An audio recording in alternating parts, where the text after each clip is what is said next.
যে বিচার করছে শুধু আমার ডকুমেন্টসটা দেখলে বুঝতে পারবেন যে সারা বাংলাদেশের বিডিআর সাথে কি বিচারটা করছে তারা।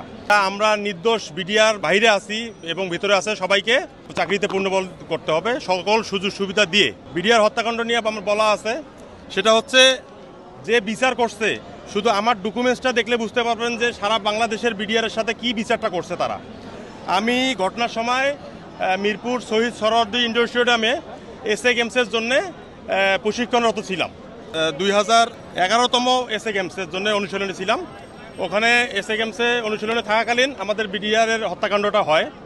তো এই ডকুমেন্টসটা আমরা পল্লবী থানায় জিডি করছিলাম, ওটার কাগজপত্র ডিএমপি কমিশনারকে আমরা জানাইছিলাম, ওটার কাগজপত্র সিল সিগনেচার, এবং যেটার আন্ডারে আমরা বিদেশ খেলতাম সাধারণ সম্পাদক যে কাদির স্যার আছে ওনার কাগজপত্র সিল সিগনেচার, এবং জুডো ফেডারেশনের গোলাম মোহাম্মদ এনডিসি পিএসসির পক্ষে কর্নেল অলি স্যার আমাদের এই ডকুমেন্টসে সিগনেচার করছিল।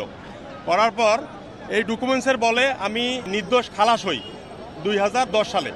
10 সালে খালাস হওয়ার পর চাকরিতে আবার জয়েন করি। আবার বিজিবিতে জয়েন করার পর 2 বছর আনুমানিক 2 বছর চাকরি করার পর আমাকে বাধ্যতামূলক অবসর দেয়। এই বাধ্যতামূলক অবসর দিছে, কোনো সুযোগ সুবিধা আমাকে দেওয়া হয়নি। আমার চাকরি 10 বছর হয় নাই বিধায় আমাকে কোনো সুযোগ সুবিধা দেওয়া হয়নি, যার ফলে আমি আমার এই ডকুমেন্টসটা আপনাদেরকে এই ভিডিও ক্যামেরার মাধ্যমে দেখাতে চাচ্ছি। এই যে আমি জিডি করছিলাম, এই জিডির কাগজপত্র প্লাস শিরিন ম্যাডাম ছিল আমাদের ডিএমপি কমিশনার, ওনার কাগজপত্র সিল সিগনেচার, এবং পুলিশ আমাদের জুডো ফেডারেশনের প্যাডের মধ্যে আমাদের ডকুমেন্টসটা দিয়েছিল সে সময়। আচ্ছা, সে সময় আমাদের জুডো ফেডারেশনের যে কর্নেল অলি স্যার ছিল গোলাম মোহাম্মদ স্যারের পক্ষে, উনি সিল সিগনেচার করছিলেন, এবং আমার নামীয় তালিকা, এখানে খেলোয়াড়গণের নামীয় তালিকা ছিল, এই যে নামীয় তালিকা আমার 17 নম্বর সিরিয়ালে আমার নামীয় তালিকা।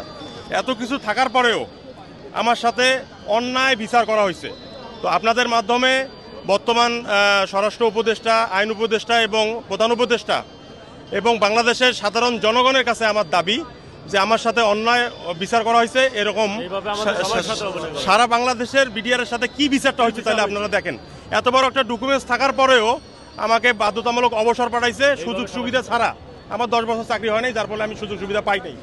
এই জন্যে যাদের আবার চাকরি মনে করেন 25-30 বছর, তাদের আবার দিছে হলো ডিসমিস, আর আমার চাকরি ছিল 8 বছর, আমাকে দিছে বাধ্যতামূলক অবসর, কারণ আমি এমনিতেই কিছু পাচ্ছি না। তো এটা আমাদের সেই সময়কার যে সরকার ছিল আমাদের সাথে অন্যায় বিচার করছে। আপনারা সবাই জানেন যে শেখ হাসিনা সরকার আমাদের সাথে কি করছে, সারা বাংলাদেশের মানুষের সাথে কি করছে আপনারা জানেন, যার ফলে আপনাদেরকে এই মিডিয়ার মাধ্যমে জানাইতে চাই। এটা সাজানো একটা তদন্ত হয়েছিল, এই তদন্ত অফিসার যারা ছিলেন আমাদের আর্মির অফিসার, তারাও এটার সাথে সম্মতি জ্ঞাপন করে নাই। এটা শেখ হাসিনা নিজের মন মতো একটা করছে, তদন্ত করছিল আর কি।